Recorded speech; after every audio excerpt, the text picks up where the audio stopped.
ప్రియులరా, దేవుడు మనకి ఇచ్చిన ఈ చక్కటి అవకాశాన్ని బట్టి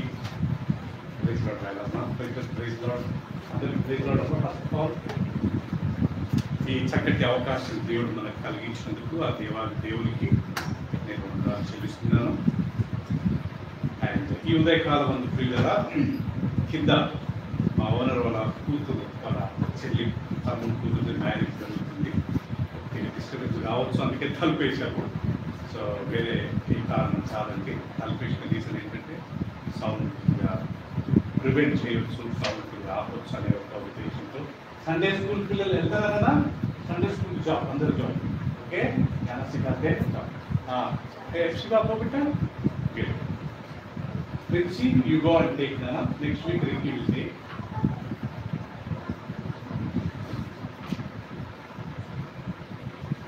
ప్రియులారా, మనము చాలాసార్లు దేవుడి వాక్యాన్ని ధ్యానిస్తున్నప్పుడు ఒక విషయాన్ని మనం గుర్తు చేసుకున్నాం. ఏంటంటే మనం దేవుడి సన్నిధికి వచ్చేది 4 కారణం కదా. అది ఏంటంటే ఒకటి దేవుడిని ఆరాధించడం కదా ప్రియులారా. ఫస్ట్ దేవుడిని ఆత్మతో సత్తులతో ఆరాధించడం. రెండో కారణము దేవుడి వాక్యాన్ని విని దాని ప్రకారము నడవడం. వాక్యం విని నడవకపోతే మనం మోసం చేసుకుంటామంట. వాక్యం రాయబడింది, రేపు కష్టాలు వచ్చినప్పుడు మనం పడిపోతాం.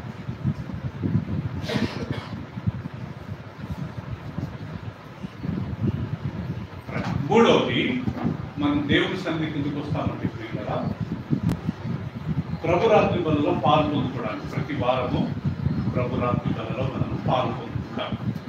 యేసు ప్రభు అంటాడు కదా, మీరు కూడినప్పుడల్లా మీరు నన్ను జ్ఞాపకం చేసుకున్నప్పుడు ఈ యొక్క రొట్టెలో ఈ ద్రాక్షరసమును తీసుకు. So that is third reason. 4వ కారణం ప్రియులారా, మనం దేవుని సన్నిధికి వచ్చేది అందరితో సహవాసంగా ఉండడానికి. అందరికీ కలిసి అందరితో మాట్లాడి కదా ప్రియులారా, అందరిది వాళ్ళ కుటుంబం గురించి అడిగి అంత ప్రేమగా సహవాసం. ఈ 4 కారణాలు.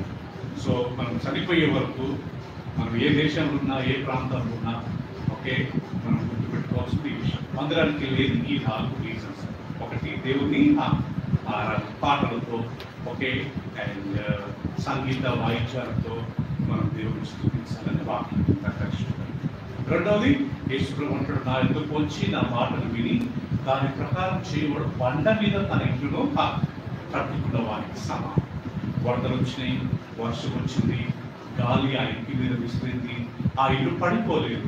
ఎందుకంటే ఆ యొక్క ఇల్లు క్రీస్తు అనే బండ మీద, క్రీస్తు అనే వాక్యం అనే బండ మీద ఉంది కాబట్టి. సో రెండో కారణము, ప్రతి ఒక్కరు మందిరానికి వచ్చి మనం దేవుని వాక్యం విని దానికి లోబడడానికి ప్రయత్నం చేయాలి. లేకపోతే మనమే మోసం చేసుకునే పరిస్థితి ఉంటుంది. మూడవది, మనం దేవుడి సన్నిధికి వచ్చేది ప్రభురాత్రులలో పాల్గొంటున్నాం. నెలకు ఒకసారి, సంవత్సరానికి ఒకసారి, 6 నెలలకు ఒకసారి ప్రభురాత్రులు తీసుకోవడానికి కాదు, ప్రతి వారం. యాక్చువల్గా ప్రతిరోజు తీసుకోవాలి. వాడు కూడినప్పుడుగా ఇంత ప్రతిరోజు రొట్టె ఇచ్చారని అపోస్తల కార్యం. కానీ మనకు ప్రతిరోజు మీటింగ్స్ లేవు, ప్రతిరోజు నాట్ పాసిబుల్. ఆ రోజుల్లో యెరూషలేము చాలా చిన్నగా ఉండేదంట ప్రియులారా. ఈ చిన్న ప్రాంతంలో దగ్గర ఉండేవారంట. రోజు ఒక గంట మీటింగ్ ఉండేదంట. వాళ్ళు వెళ్ళి ఆడ గ్యాదర్ అయ్యేవాళ్ళు, రొట్టె గురించి. ఇప్పుడు సిటీ, మన హైదరాబాద్ పెద్ద సిటీ, అందరూ బిజీగా ఉంటారు కాబట్టి ప్రతిరోజు మనం కూడలేము, ప్రతిరోజు మనం ప్రభుత్వాలలో తీసుకోలేము. అండ్ 4వది, నేను చెప్పినట్టుగా అందరినీ కలవాలా, అందరితో ప్రేమగా మాట్లాడాలా, అందరితో సహవాసంగా మనం ఉండాలి. ఓకే. సో బైబిల్లో రాయబడింది, సహోదరులు ఐక్యత కలిగి నివసించుట ఎంతో మేలు, ఆయనతో మనోహరం. అది తల మీద పోయబడి అహరోను గడ్డముల మీద ఓకే, అతని అంగీల అంచుల వరకు దిగజారిన పరిమళ తైలం వలె ఉంటుందంట. ఎప్పుడు కలిసి ఉన్నాం. అహరోను ఎవరు ప్రియులరా? పాత నిబంధన కాలంలో ఆయన ఒక యాజకుడు. ఈ తైలం ఏంటి? అది పరిశుద్ధాత్మ అభిషేకం. సహోదరుల ఐక్యత కలిగి ఉంటున్న ఆ అభిషేకం అనేది క్రీస్తు. ఆ అహరోను ఎవరంటే న్యూ టెస్టమెంట్ యేసుక్రీస్తు. ఆ పరిశుద్ధాత్మ దేవుడు క్రీస్తు అనే ఆ తల హెడ్ నుంచి బయలుదేరి సో గడ్డంలో మీదుగా అంగిల అంశం వరకు దిగజారిపోతుందంట. ఎప్పుడు కలిసి ఉన్నప్పుడు, ప్రేమగా ఉన్నప్పుడు ప్రియులారా. సో ఈ 4 విషయాలు మనం గుర్తుపెట్టుకోవాలి. ఈరోజు నేను ఒక విషయాన్ని మీతో పంచుకోవాలనుకుంటున్నారా? అది ఏంటంటే చర్చ్, సంఘం అంటే ఏంటి? దేవుని వాక్యంలో సంఘం అంటే ఏంటి? పాత నిబంధన కాలంలో చర్చ్ అనే మాట లేదండి. ఓల్డ్ టెస్టిమెంట్ లో ఆది కాండం నుంచి మలాకి వరకు సంఘము అనే మాట ఎక్కడ లేదు.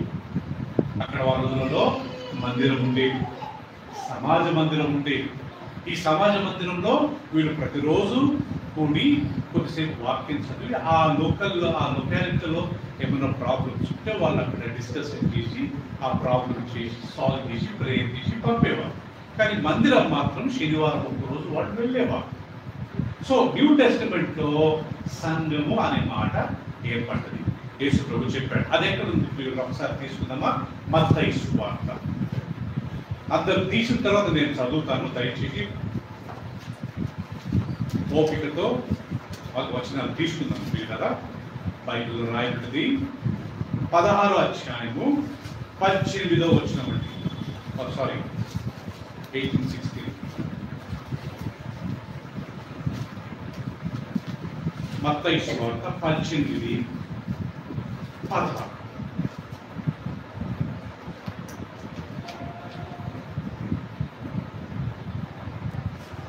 సారీ అండి, 16:18 అండి, క్షమించండి. 16:18 చదువుతాను.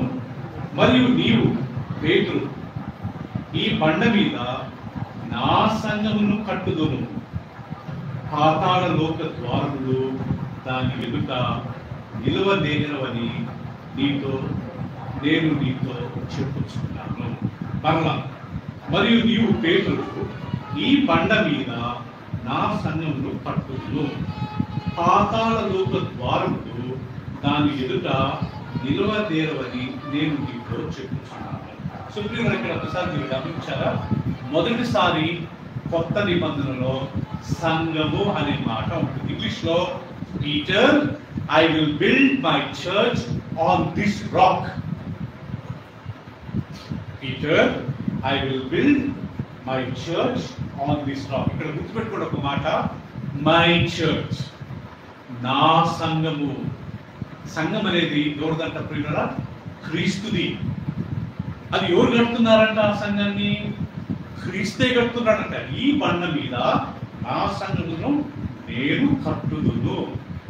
రోమన్ క్యాథలిక్ చర్చ్ లో ఒక ఊహ ఏంటంటే ప్రియులారా, పేతురు అనే మాటకు వాళ్ళు ఏమనుకుంటారంటే, యేసుక్రీస్తు అన్నాడు కదా, పేతురు ఈ బండ మీద నా సంఘాన్ని కడతానంటే వాళ్ళు ఏమనుకుంటారంటే పేతురు మీద యేసుక్రీస్తు సంఘాన్ని కట్టాడు.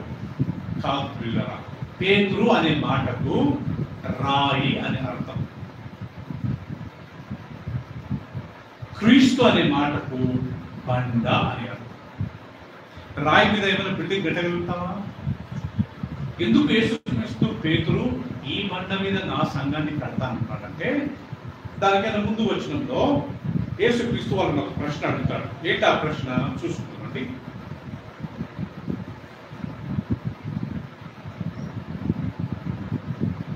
రైట్, 13వ వచనం.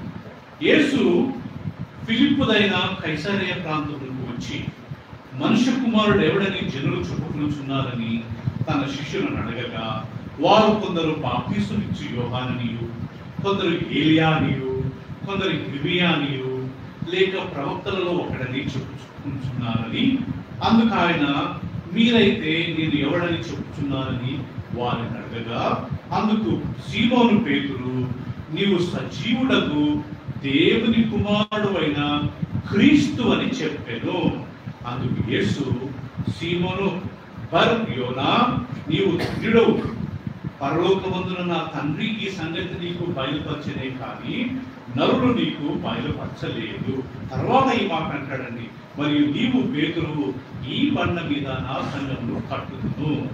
సో ప్రియులారా, యేసుక్రీస్తు శిష్యులను అడిగారు, నా గురించి ప్రజలు ఏమనుకుంటున్నారు అంటే, కొంతమంది అన్నారంటే మీరు యిర్మీయా అయ్యా, కొంతమంది నువ్వు నేను ఏలియా అంట, అండ్ కొంతమంది అనుకుంటున్నారు ఆ ప్రవక్త అంట. మోషే అంటాడు, అలాంటి ప్రవక్తలు దేవుడు చెప్తారు.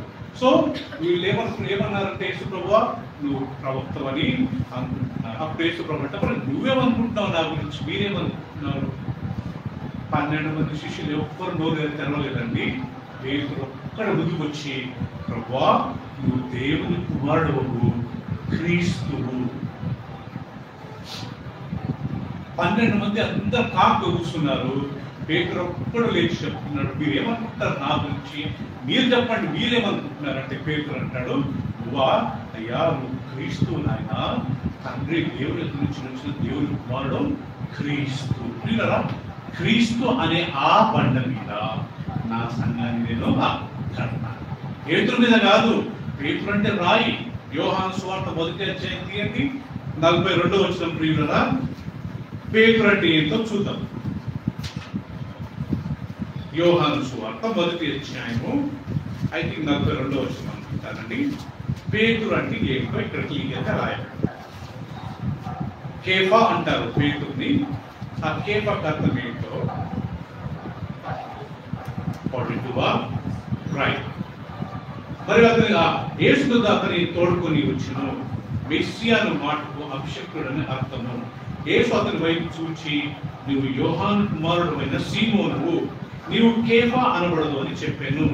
కేఫా అను మాటకు ఏమని అర్థము? ఎవరి అర్థం ప్రియులరా? రాయి అని అర్థం. సో ప్రియులరా, ఇప్పుడు చెప్పండి, ఎవరైనా ఒక బిల్డింగ్ రాయి మీద కట్టగలుగుతారా? రాయి అంటే మ్యాక్సిమం ఇంత చిన్నది అనుకోండి. బండ చాలా పెద్ద ఉంటుంది. క్రీస్తు ఎవరు? 1 కొరింథీయులకు రాసిన పత్రిక. క్రీస్తు ఎవరు చూద్దాం.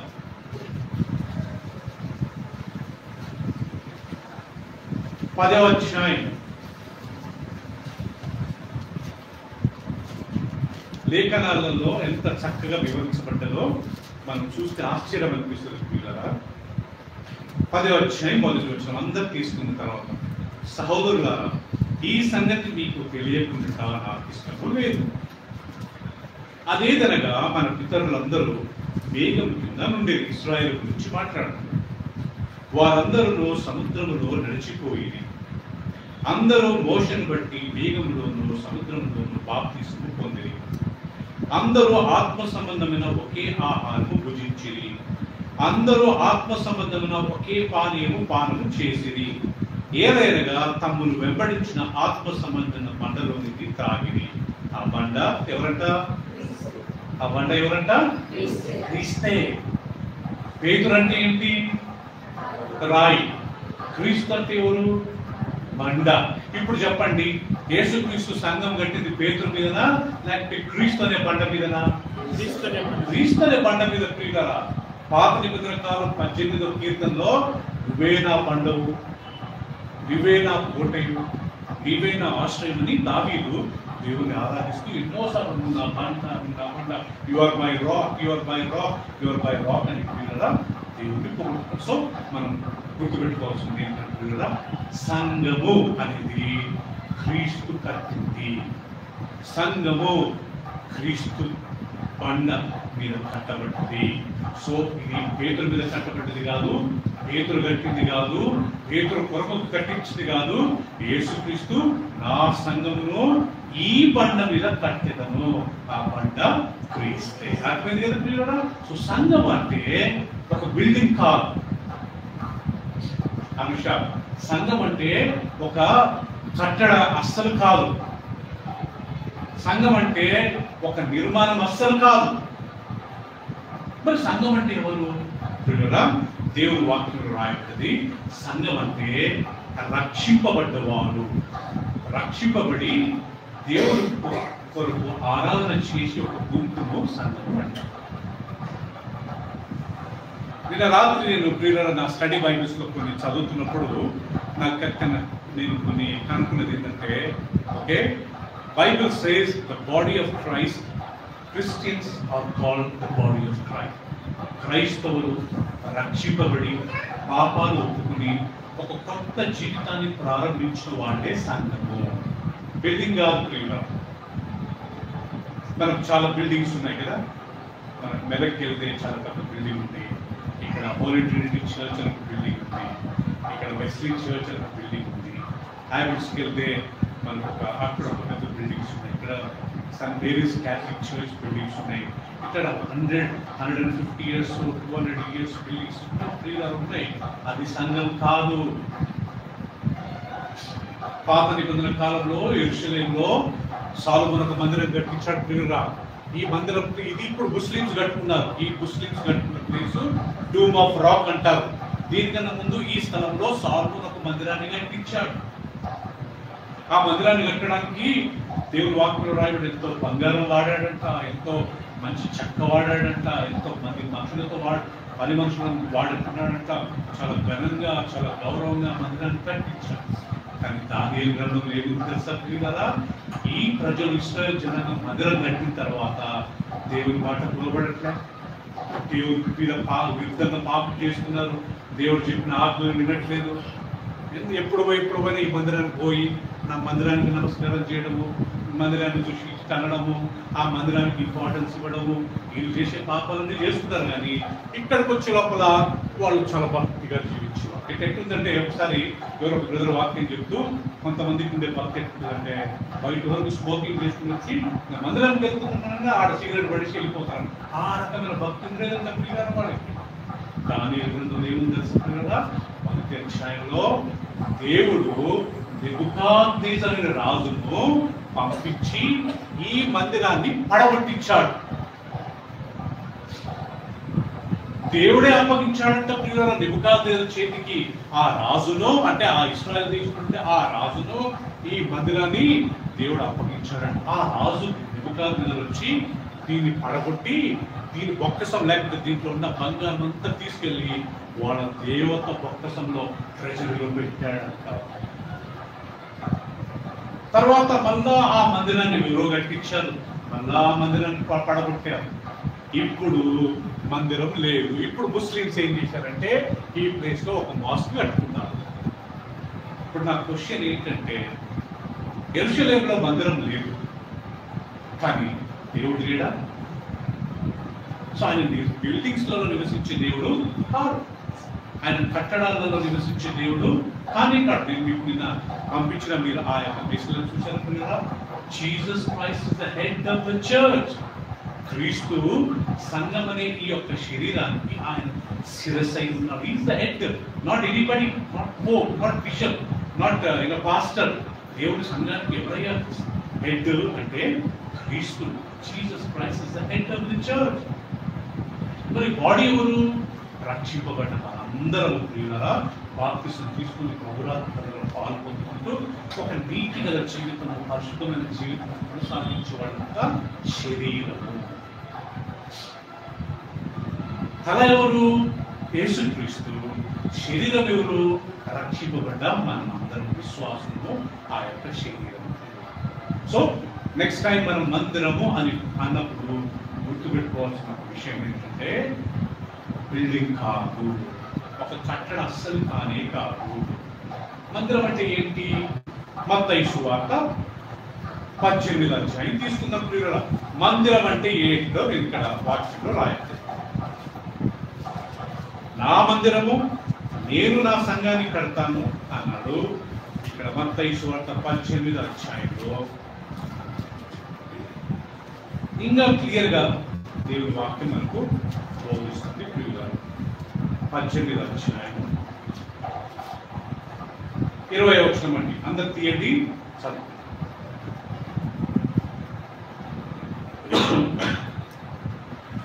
ఏదైనా 2-3 నా నామమున ఎక్కడ కూడి ఉందో అక్కడ నేను వారి మధ్య ఉందునని చెప్పాను. ఎక్కడ 2-3 నా నామమున, యేసుప్రభువు అంటున్నాడు, నా నామమున కూడి ఉంటారో అది మందిరం.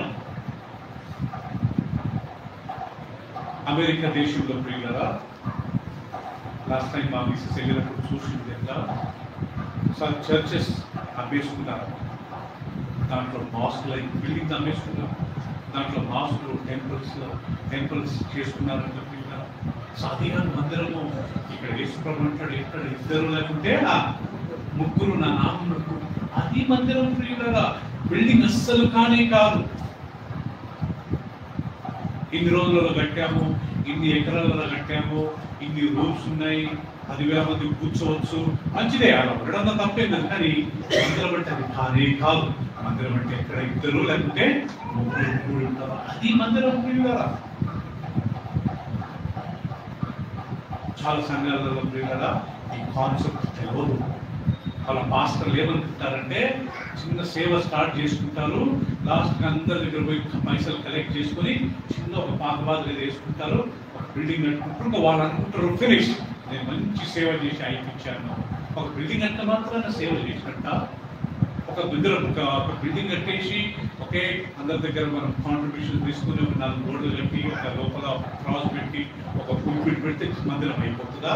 అక్కడ మినిస్ట్రీ ముగించిపోయిందా? పిల్లరా, కాదు. దేవుడు నాకు ఈ యొక్క వాక్యాన్ని కొన్ని సంవత్సరాల క్రితం నేర్పించాడు. పిల్లరా, దేవుని చిన్న మందిరం అంటే 2 ముగ్గురు ఎక్కడ కూడి ఆయనను ఆరాధిస్తారో అది మందిరం. దేవుడు వారి మధ్య ఉంటేనే అది మందిరము. దేవుడు లేడనుకోండి పిల్లరా, అది ఎందుకు మందిరం అవుతుంది? 100 మంది గ్యాదర్ అవుతున్నారు, నో డౌట్ అక్కడ దేవుడు ఉంటాడు. ఆ 100 మంది లేనప్పుడు ఆ బిల్డింగ్లో ఎవరు ఉంటారు? సో ఈ కాన్సెప్ట్ మనం ఎప్పుడు గుర్తుపెట్టుకోవాలి. 2 ముగ్గురు ఎవరు ఎక్కడైతే నా నామములో కూడుకుంటారో వారి మధ్యనే ఉంటారు. మలాకి ఇంకొక వాక్యం తీసుకున్నాం. మలాకి గ్రంథము మత్తయి సువార్తకు ముందు ఉంటుంది ప్రియులారా. బిల్డింగ్స్ ఇంపార్టెన్స్ ఇచ్చేవారు దేవుని వాక్యాన్ని కొద్దిగా తెలియదు అని మనం అర్థం చేసుకోవచ్చు. బిల్డింగ్స్ కాదు ఇంపార్టెన్స్, గ్యాదరింగ్. 3వ అధ్యాయం 16వ వచనం చూద్దామా ప్రియులారా? చాలాసార్లు చదువుకున్నాం. అప్పుడు యెహోవా యందు భయభక్తులు గలవారు, చూసారా ప్రజలు ఇక్కడ భయభక్తులు గలవారు ఒకరితో ఒకరు మాట్లాడుచుండగా యెహోవా చెవియొగ్గి ఆలకించెను.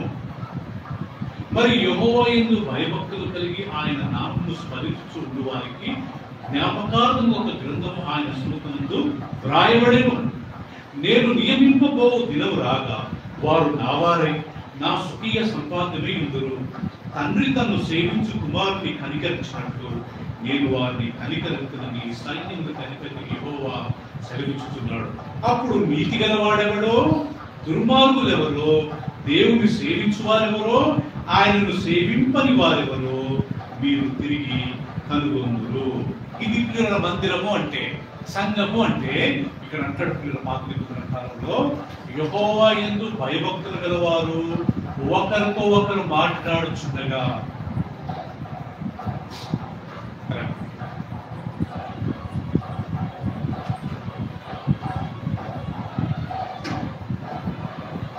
సో ప్రియులరా,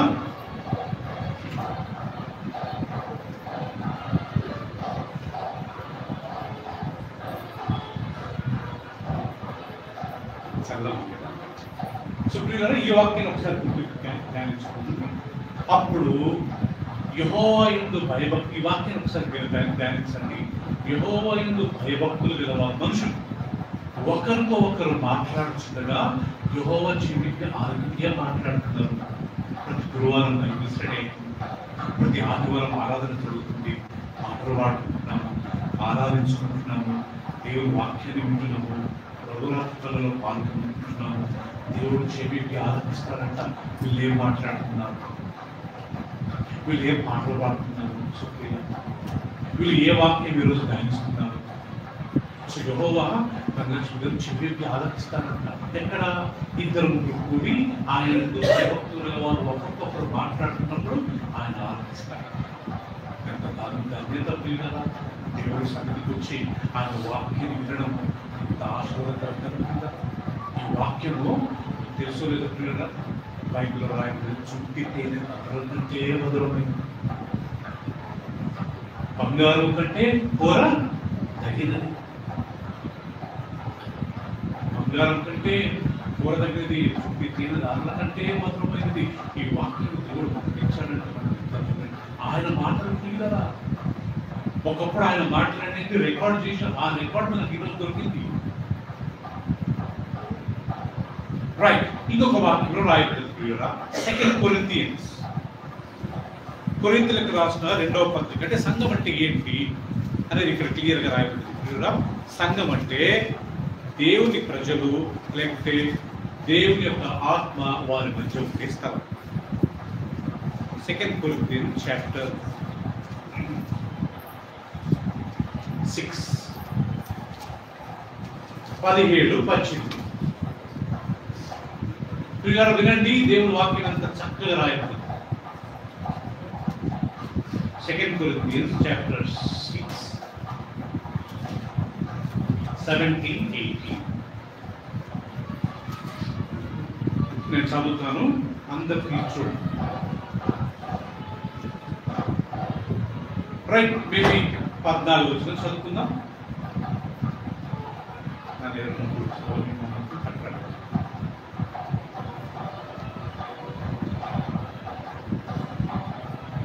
అందరూ ఆ వాక్యం తీసుకుందామండి.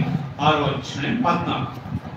మీరు అవిశ్వాసులతో విచ్చోడుగా ఉండకుడి, నీతికి దుర్నీతికి ఏం సాంగత్యం, వెలుగునకు చీకటితో ఏమి పొత్తు, క్రీస్తునకు బెలియాలతో, అంటే అదొక విగ్రహం అండి, ఏమి సంబంధము, అవిశ్వాసుతో విశ్వాసికి పాలెక్కడిది, నీవు దేవుని ఆలయము, ఓకే, దేవుని ఆలయమునకు విగ్రహములతో ఏమి పొందిక, మనము జీవము గల దేవుని ఆలయమై ఉన్నాము. అందుకు దేవుడు ఇలాగూ సెలవిచ్చుచున్నాడు, నేను వారిలో నివసించి సంచరిస్తును. సంఘం అంటే ప్రియులారా, దేవుడు అంటున్నాడు, నేను వారిలో నివసించి సంచరిస్తాను. ఎప్పుడు నేను వారి నుండి ఎప్పుడు నివసిస్తానంటే సంచరిస్తానంటే ప్రియులారా, ఓకే, నేను వారు దేవుడని ఉంటును, వారు నా ప్రజలై ఉంటును. కావున మీరు వారి మధ్య నుండి బయలు వెడలి ప్రత్యేకంగా ఉండుడి, అపవిత్రమైన దానిని ముట్టకుడి, ప్రభువు చెప్పుచున్నాడు. మరియు నేను మిమ్మల్ని చేర్చుకుందును, మీకు తండ్రినై ఉందును, మీరు నాకు కుమార్తెనై ఉందును అని సర్వశక్తి గల ప్రభువు చెప్పుచున్నాడు. సో ఈరోజు వినోద్ గారు నా టాపిక్ ఏంటంటే మందిరం అంటే what is church. Church is not a building. Church రక్షింపబడిన ప్రజలు మారుమనసు పొంది, రక్షణ పొంది, బాప్తిసం తీసుకొని విశ్వాసం అంతవరకు జీవించాలా అని ఉద్దేశించిన వారు ఒక స్థలంలో గ్యాదర్ అయ్యేవాడే సంఘం. ఇక్కడ అంటాడు కదా, మీకు విశ్వాసంతో నీకేమయ్యా సంబంధం, నువ్వు విశ్వాసవి, అవిశ్వాసంతో నీకేం పొత్తు, జీవగల దేవునితో విగ్రహాలతో ఏం సంబంధం, చీకటికి వెలుగుకు ఏమి పొత్తు. తర్వాత అంటాడు, నేను వారిలో మధ్య నివసిస్తాను, నేను వారికి దేవుడనై ఉంటాను, వారు నా ప్రజలై ఉంటారు, నేను వారికి తండ్రినై ఉంటాను, వారు నా కుమార్తెనై ఉంటారు. తర్వాత అంటాడు, మీరు వారి నుంచి బయలుదేరండి. ఇంగ్లీష్ లో you separate your self from them. From whom? అవిశ్వాసులు. విశ్వాసులు అట్లనే మనం గొడవడి వాళ్ళతో మాట్లాడకుండా మనం ప్రియులరా అలిగి ఉన్నమని కాదు ప్రియులరా, కాకపోతే వాళ్ళతో ఎక్కువ సావాసం చేసుకోవద్దు. వాళ్ళ ఇన్ఫ్లుయెన్స్ మీకు అవుతుంది, గ్యారెంటీ అవుతుంది ప్రియులరా. ఇక్కడ వాక్యం చెప్తుంది, వాళ్ళ విద్య నుంచి బయలుదేరులా, యు సపరేట్ యువర్ సెల్ఫ్, నిన్ను పరిశుద్ధపరచుకో, రేపు యేసు ప్రభు రెండో రాకడ వస్తుంది, ఆయన ముందు నిలబడాలా, పుస్తకాలు తెరవబడతాయి, వారి క్రియల చొప్పున చేసిన ప్రతి వాడు ఆ పుస్తకాలలో రాయబడ్డ వాటి ప్రకారం తీర్పు జరుగును. ప్రతి వాడు ప్రియులరా, ప్రకటన గ్రంథంలో వాక్యం తీసుకున్నాం ప్రియులరా, 20:11. ఇక్కడ ఈ చివరి తీర్పు గురించి మాట్లాడుతూ ఇక్కడ కొన్ని విషయాలు మనం నేర్చుకుందాం ప్రియులరా. చివరి తీర్పు ఎలా ఉంటుందంట, మనం దాని గురించి తప్పించుకోవాలంటే మనం ఏం చేయాలంట, మనం చివరి తీర్పులోకి రాము అని అనుకోవద్దంట ప్రియులరా. మనందరూ వచ్చే ఛాన్స్ ఉంది, ఆ ఛాన్స్ రాకూడదంటే మనం ఏం చేయాలి వినండి ప్రియులరా. 20:11. మరియు ధవళమైన మహాసింహాసనమును దాని యందు ఆసీనుడై ఉన్న ఒకరిని చూచితిని, భూమి ఆకాశములు ఆయన సముఖం నుండి పారిపోయేను, వాటికి నిలువ చోటు కనబడకపోయేను. Jessica, Bible says there is a final judgment. John saw a vision. What is that vision? He says, I saw a white throne On that throne I saw somebody sitting, before whom heavens and earth fled away. భూమి ఆకాశం పారిపోయినాయంట ప్రియులారా. ఆ సింహాసనం మీద కూర్చున్న వ్యక్తి. మీరు ఈ వాక్యం ప్రకారం ఎవరయ్యా సింహాసనం మీద కూర్చున్నది, ఎవరిప్పుడు తీర్పు తీర్చబోతున్నది అని అడిగితే చాలా మందికి రాంగ్ ఆన్సర్ అంటారు. ఎవరు చెప్పండి ప్రియులారా, ఎవరు అక్కడ తీర్పు తీర్చేది? తండ్రి కాదు ప్రియులారా, యేసుక్రీస్తు. Jesus is going to do final judgment. Father is not going to do all the judgment. చివరికి ప్రతి వ్యక్తిని అక్కడ చేసిన ప్రతి పాపాన్ని తీర్పు తీర్చేది కుమారుడు అంట ప్రియులారా. ఇది ఇద్దే పట్టుకొని యోహాను సువార్త 5:22 చదువు. ఇది ఇద్దే పట్టుకుందామా? చివరి తీర్పు ఎవరు తీరుస్తారు? John 5:22.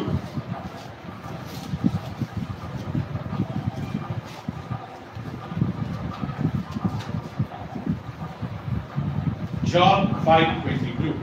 ఎవరందు ప్రియులారా ఇక్కడంటే తండ్రి ఎవరికి తీర్పు తీర్చడు గాని, ఎవరికి తీర్పు తీర్చడు గాని తండ్రిని గణపరిచినట్లుగా అందరూ కుమారుని గణపరచవలనని తీర్పు తీర్చుటకు సర్వ అధికారము కుమారునికి అప్పగించి ఉన్నాడు. సర్వ అధికారం ఎవరికి అప్పగించాడంట? చెప్పండి, ఎవరికి అప్పగించాడంట? కుమారునికి. Father is not going to judge anyone. All the judgment is given to the Son. So ఇక్కడ లాస్ట్ జడ్జ్మెంట్ తెల్లని సింహాసనం మీద కూర్చున్న వ్యక్తి ఎవరయ్యా? యేసుక్రీస్తు. ఆయన సముఖం నుండి ఈ భూమి ఆకాశం పారిపోయినాయంట ప్రియులారా. రెండో పేతురు రాసిన పత్రిక 3:10 ఏముందంటే, యేసుక్రీస్తు రెండో రాకడ దొంగవలే ఉంటుంది. He will come like a thief in the night. ఆయన వచ్చినప్పుడు భూమి ఆకాశంలో రగిలిపోవును, పంచభూతములు కాలిపోను, లయమైపోను, భూమి ఆకాశంలో అగ్నితో కాల్చబడుతుంది. ఇప్పుడు మనం చూసే ఈ భూమి ఆకాశంలో ఒకరోజు కాలిపోతుందంట ప్రియులరా. ప్రకటన 21 మొదట్లో ఏముంది చూడండి ప్రియులరా. అది కాలిపోయిన తర్వాత దేవుడు ఏం చేస్తాడంట? అంతటా నేను క్రొత్త ఆకాశమును క్రొత్త భూమిని సూచితిని. మొదటి ఆకాశము మొదటి భూమి ఏమైందంట? గతించిపోయేను. విన్నారా ప్రియులరా? The first heaven and first earth is going to be burned. God is going to create a new heaven and new earth. అది డిఫరెంట్ స్టోరీ. సో ఆ తెల్లటి సింహాసనంపై కూర్చున్నప్పుడు ఎదుట భూమి ఆకాశంలో పారిపోయింది. 12వ వర్షం అండి. మరియు గొప్పవారేమి కొద్దివారేమి మృతులైన వారందరూ ఆ సింహాసనం ఎదుట నిలవబడి ఉండుట సూచితిని. అప్పుడు గ్రంథములు విప్పబడెను, మరియు జీవ గ్రంథములు వేరొక గ్రంథములు విప్పబడెను. ఆ గ్రంథముల యందు రాయబడి ఉన్న వాటిని బట్టి తమ క్రియల చొప్పున మృతులు తీర్పు పొందిరి. ఏం జరుగుతుందంట ప్రియులారా? మృతులు కొద్దివారేమి గొప్పవారేమి ధనికులు కాదు, మీద వాళ్ళందరూ వచ్చి మరియమ్మ గారు ఆ సింహాసనం ముందు నిలబడతారంట. పుస్తకాలు తెరవబడతాయంట. 4 పుస్తకాలు ఉన్నాయి. పరలోకంలో 4 గ్రంథాలు ఉన్నాయి. ఒకటి జీవ గ్రంథము, రెండోది కన్నీటి గ్రంథము. మనం ఏడ్చిన ప్రతి కన్నీరు ఒక గ్రంథంలో దేవుడు రాసి పెడతాడంట.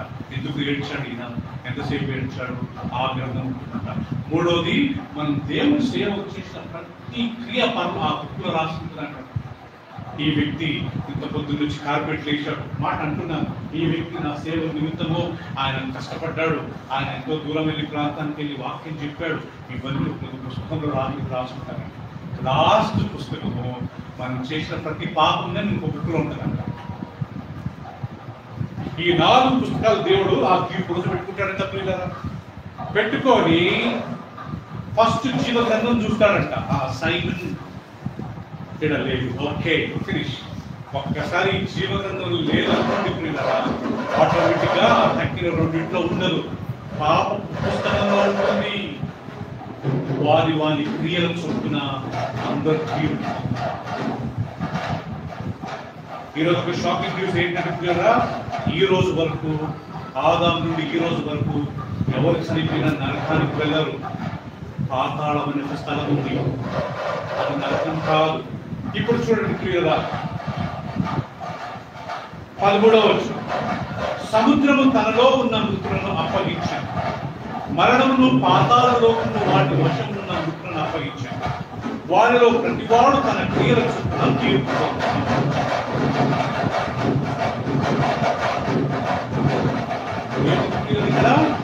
సముద్రము తనలో ఉన్న మృతులను అప్పగిస్తుంది. ఇంతమంది నాలుగు దిగిపోయారు. చాలాసార్లు చెప్పాను, టైటానిక్ షిప్ లో కలిపిన వాళ్ళంతా వాడు నీళ్ళలో పోయిన అలాంటి వాళ్ళంతా గురించి సముద్రం అప్పగిస్తారంట. పాతాళం ఆదాం నుంచి ఈ రోజు వరకు ఎవరు చనిపోయారో ప్రభువును నమ్ముకోకుండా చనిపోతే వాళ్ళ పాతాళానికి నరకానికి వెళ్ళారు. ఈ రోజు వరకు ఎవరు నరకంలో పాతాళం ఏమవుతుంది? ఏడుపు, అందుకుంటా ఏడుస్తూ ఉంటారంట, అడుగుతా ఉంటారంట. ప్రభు నమ్ముకున్న వారు ఎక్కడికి వెళ్తారు? సరిపోతుంది. ప్యారడైస్ పరదేశం దేవుడితో కాంటాక్ట్ చేయాలి. ఇప్పటి వరకు కానీ డైరెక్ట్ దేవుడిని కాంటాక్ట్ చేయాలి. ప్యారడైస్ పరదేశం స్థలానికి వెళ్తారు. అక్కడ ఏముంటుంది?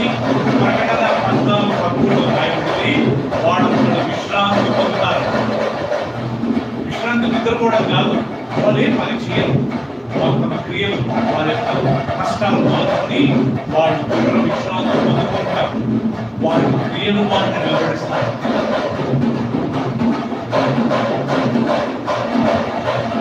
దాని తర్వాత చూడండి క్రియలు ఏం రాస్తారు? 14 మరణము మృతులలో అగ్నిగుండము ప్రవేయబడింది. ఆ అగ్నిగుండము యజమానము రెండవ ఎవరి పేరైన జీవగ్రంథంలో రాయబడినట్టు కనబడని వాడు అగ్నిగుండంలో పడవేయబడు. సో ప్రియులారా, ఇది అందరి కాదు, ప్రభువు నమ్మని వారికి ప్రభుత్వంలో భయపడాల్సిన అవసరం లేదు. మనం జాగ్రత్తగా లేకుండా మనం ఇష్టం వచ్చినట్టుగా జీవించి ఉంటే వాళ్ళు మనం కానీ ఇక్కడ చూసే శాంతి ప్రియులారా. అందుకే క్షమాపణలు చెప్పుకోవాలి. ఎవరికైనా మనం తప్పు చేసినట్టు క్షమాపణ అందరికీ సమాధానం అందరితో ప్రేమిస్తారు. వాళ్ళ ప్రతి క్రియ ప్రసంగి 12వ చేస్తుందంటే దేవుడు తీర్పు తీర్చిన ప్రతి రహస్యాన్ని ఆయన వెలుగులోకి తెచ్చాడు. అది మంచిదే కానీ చెడ్డదే కాదు. దేవుడు చెడ్డదాన్ని తీర్పు తీర్చాడంటే ఒప్పుకోవచ్చు, మంచిది నువ్వు తీర్పు తీర్చుతాడు.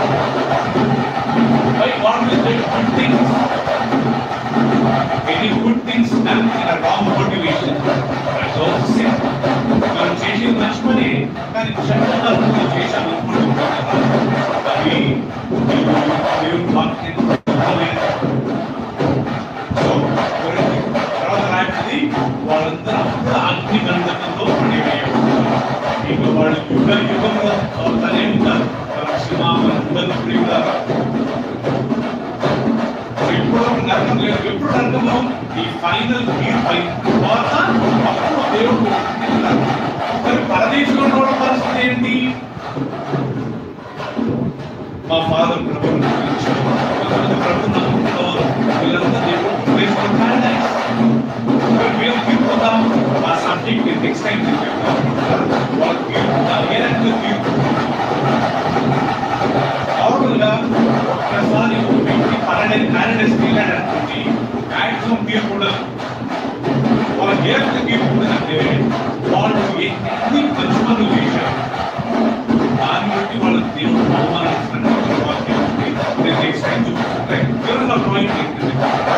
సంఘము సంఘం అంటే ఇద్దరు ముగ్గురు ఆయన నామం కూడి ఆరాధించేదే సంఘం. ఒకప్పుడు సంఘం ఎక్కడ కూడేవారు? ఒకప్పుడు సంఘము ఇంద్రంలో కూడేవారు. చాలాసార్లు మనం చదువుకోవడం కదా. అక్కడి సారీ అపోస్తల కార్యం తీసుకుంటాం.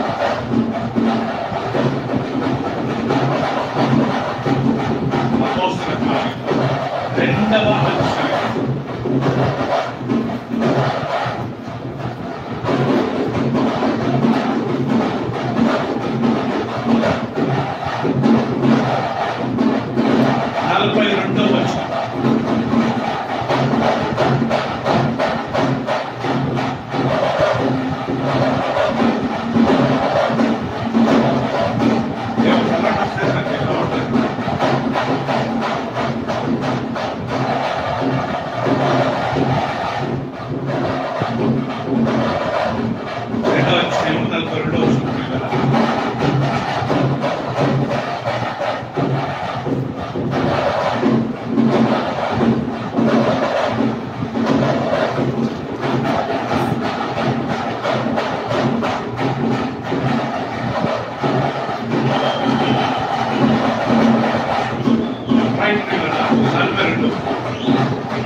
మీరు అపోస్తలుల బోధకులను సహవాసములను రొట్టె విరుచుటయందును ప్రార్థన చేయటయందును ఎడతెగక ఉండేవి. అప్పుడు ప్రతివానికి భయం కలిగేది. మరి అనేక మహత్కార్యములను సూచినట్లు అపోస్తలుల ద్వారా కలిగేది. విశ్వసించిన వాళ్ళందరూ ఏకముగా ఉండి తమకు కలిగినంత సమస్యగా ఉంచుకునేది. ఇది వారు రాష్ట్రులను అమ్మి అందరికీ వారి వారి అక్కరని పంచిపెట్టారు. మరి వారు ఏకపరుచుకొని ప్రతి దినం దేవాలయంలో తప్పక గురుచు ఇంటింట రొట్టె విరుచు దేవుణ్ణి స్తుతించు ప్రజలందరి వలన దయకొందిన వారు ఆనందంతో నిష్కపటమైన హృదయంతో ఆహారం పుచ్చుకుంటుంది. వివరణ ఏమంటే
చూసాము, ఎంతసేపు దేవుని స్తుతించాం, ఎన్ని పాటలు పాడాం. ఆ రోజు మనం చదువుకున్న టాపిక్ ఏంటి? రేపు మనం పర్లోకానికి వెళ్ళాలనుకోండి, ఈ ప్యారడైజ్ ఉన్నదందరికీ ఓపెన్ అయితే దేవుడు కన్నీటి గ్రంథము, జ్ఞాపకాల గ్రంథము, ఈ గ్రంథము జీవ గ్రంథం, ఈ ఓపెన్ అయితే ప్యారడైజ్. సో ఈ రోజు నుంచి చెప్పి కదా నేను కొన్ని విషయాలు చెప్పాలనుకుంటున్నాను. వచ్చే వారం గాడ్ విల్లింగ్ సంఘం అంటే అందరూ గుర్తుపెట్టుకుంటున్నారు కదా, సంఘం అంటే బిల్డింగ్ అస్సలు కాదండి. సంఘం అంటే పాత కట్టడం అస్సలు కానీ కాదు.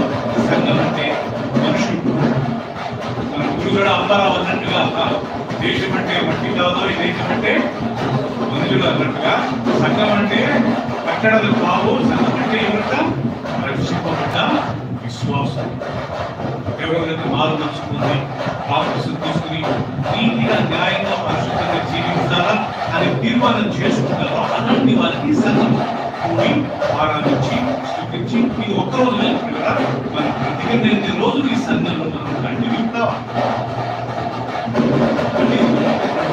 యేసుక్రీస్తు ఆ సంఘాన్ని స్థాపించారు. Bible says, you know, Jesus said, I will build my church. సంఘాన్ని కట్టింది క్రీస్తే. ఓకే, అది ఆ సంఘం ఎవరంతా ఇదని మన చదివాము. క్రీస్తు ఆ సంఘంలో ఏమంటారు? సంఘము ఏ బిషప్ని, ఏ పోపుని, ఏ పాస్టర్ని, ఏ సేవకుడిని కాదు. సంఘం అంటే క్రీస్తుని. నా సంఘానికి బండ మీద నేను కట్టుకున్నాను. పాతాళంలో శక్తులు కానీ దీనికి ఎదురుగా నిలబడలేదు. ఏ శక్తులు కానీ నిలబడలేదు. ఎందుకంటే క్రీస్తుని, క్రీస్తు దేవుని చిత్తమైన మనకు వచ్చేవాళ్ళని తెలుసుకుంటారు కదా. ప్రభు ఇంతవరకు మీరు మాకు మాట్లాడి, సంఘం అంటే బిల్డింగ్ కాదు, సంఘం అంటే కట్టడం కాదు, సంఘం అంటే ఒక కన్స్ట్రక్షన్ కాదు. సంఘం అంటే ఈ ప్రజలు రక్షింపబడ్డవా, పాపాలు ఒప్పుకున్న కొత్త జీవితాన్ని ప్రారంభించినవా, రెగ్యులర్గా పాపాలు ఒప్పుకుంటున్నవా, ప్రభురాత్మలో భయభక్తులతో పాల్గొనేవారు, అదే ఆ సంఘం. పాపడి కాలంలో మీరే మందిరాన్ని పడగొట్టించారు, ఒక రాజును పంపించి. ఎందుకంటే ప్రభువా మనం భక్తి లేక ఇష్టం వచ్చిన జీవితాన్ని జీవిస్తూ ఆ మందిరాన్ని వచ్చేవారు. మీరు మాకు నేర్పించారు. సంఘం అంటే ఎక్కడ ఇద్దరు ముగ్గురు మీ నామంలో కూడి మీరు ఆరాధిస్తారు, అదే నిజమైన సంఘం. యెహోవా యొక్క భయభక్తులను ఒకరితో ఒకరు మాట్లాడుతున్నప్పుడు యెహోవా చర్యని ఆలకించి ఆయన అదే అసలు ప్రతిరోజు ఇంటింత రొట్టె తినచ్చు, దేవుడిని ఆరాధిస్తున్నారు. అది సంఘం, బిల్డింగ్స్ కావాలి. కాబట్టి మా అందరికీ ఒక ఆశ, బ్రతికిన రోజు ఈ సంఘం, నువ్వు కట్టిన సంఘం, క్రీస్తు కట్టిన సంఘం, క్రీస్తు సంఘం నిలపరిచి దాంట్లో నేను ఒక శరీరము కాబట్టి ఆ శరీరం ఒక అవయము కాబట్టి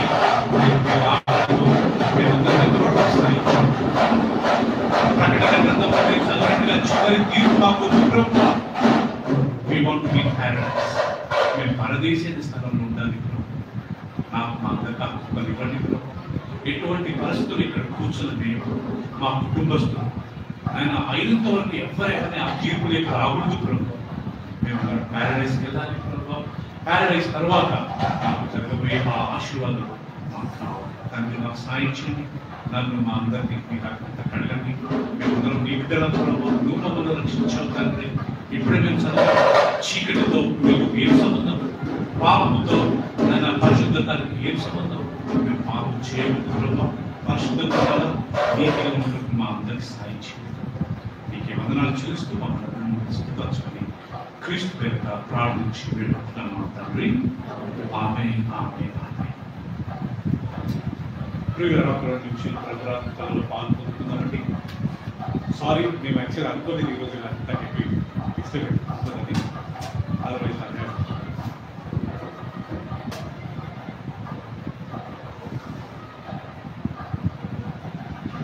ప్రియుల పోయినసారి మనం నేర్చుకున్నట్టుగా యేసుక్రీస్తు చివరి రాత్రి ఆయన ఒక రొట్టెను పట్టుకుని దేవునికి కృతజ్ఞతాస్తుతులు చెల్లించి శిష్యులకు ఇచ్చాడు. అందరికీ లేదండి, ఎవరైతే ఆయన నమ్మి బాప్తిసం తీసుకున్న వాళ్ళకి మాత్రం ఇచ్చాడు. సో కాబట్టి బాప్తిసం తీసుకున్న వాళ్ళందరము ఈ యొక్క రొట్టెలో మనం పాల్పొందుతాం.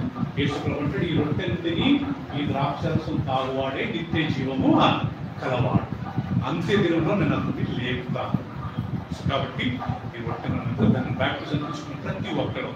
సో ఏమైనా తప్పులు అనిపిస్తే దేవాన్ని క్షమించండి, ఈ సన్నిధికి వచ్చాను, కడిగిన పాపంతో పాల్పొందుకుంటే మనం దానిని వస్తాం. తండ్రి అయిన దేవ, మీ వాక్యానుసారంగా మేము లేఖనాల ప్రకారము నేను నమ్ముతున్నాను ప్రభావ, యేసుక్రీస్తు మా అందరి కొరకు శిలువలో చనిపోయాడు, ఆయన మా కొరకు పాపబడ్డాడు, 3వ దినం లేచాడు, ఆయన ఆహారమై తండ్రి కుడి పార్శ్వమున కూర్చొని మా కొరకు పరలోకములో స్థలాలు సిద్ధపరుస్తున్నాడు, మా కొరకు విజ్ఞాపన చేసుకున్నాడు, ఆయన మా కొరకు తిరిగి రాబోతున్నాడు. అందుని బట్టి మేము నీ వందనాలు చెల్లిస్తున్న అందరం తిని రాగి నీ కొరకు జీవించుకుంటూ మాకు దయచేయమని, నాలో మాలో ఎవరు తప్పులు క్షమించండి ప్రభావ, మేము నీ కొరకు జీవించే మాకు ఎదులకు మాటలు దయచేయమని క్రీస్తు పేరిట ప్రార్థించినట్టున్నాం తండ్రి, ఆమేన్ ఆమేన్.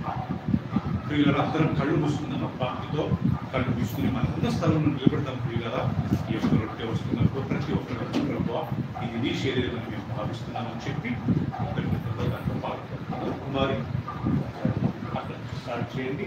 ఎవరెవరైతే బాప్తిసం తీసుకున్నారో వాళ్ళు పాల్గొనవచ్చు కదా, భక్తిగా దాంట్లో పాల్గొన్నారు.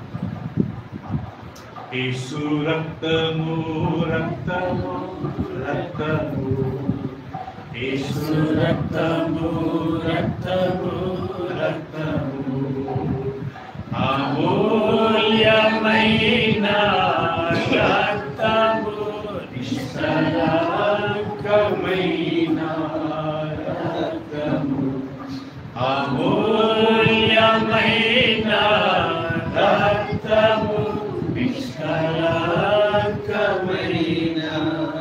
రక్తము, యేసు రక్తము రక్తము రక్తము, యేసు రక్తము రక్తము రక్తము. ప్రతి ఘోర పాపమును, ప్రతి ఘోర పాపమును కడుగును మన యేసయ్యా రక్తము, ప్రతి ఘోర పాపమును కడుగును మన యేసయ్యా రక్తము, మన శిక్షను తొలగించెను,